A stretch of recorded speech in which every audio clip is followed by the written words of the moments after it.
Hello everyone and welcome back to my YouTube channel with another useful and informative video. So guys, in this video I'm going to show you how to fix an update is required to use cellular data on this iPhone.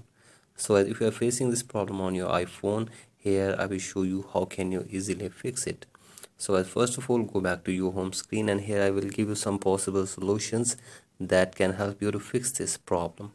So guys, the very first solution is that simply open settings on your device, and after this you have to scroll it below, tap on general, tap on about, and check your career updates. If there is any update available for your career settings, simply update it, and after this go back and from here tap on software update and make sure that you are using an updated version of software in your iPhone.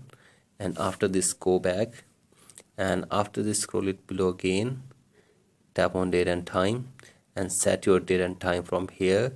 Turn on the toggle for set automatically from here, and after this go back and from here you have to tap on transfer or reset iPhone.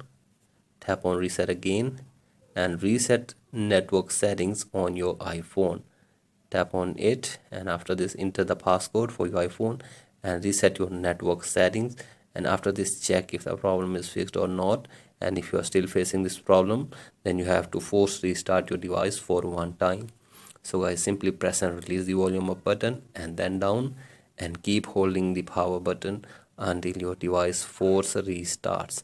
So guys, force restart the device, and after this hopefully your problem will be fixed. So guys, that's it for today's video. Hope this video helps you. Please like and subscribe to my YouTube channel as well. Thank you.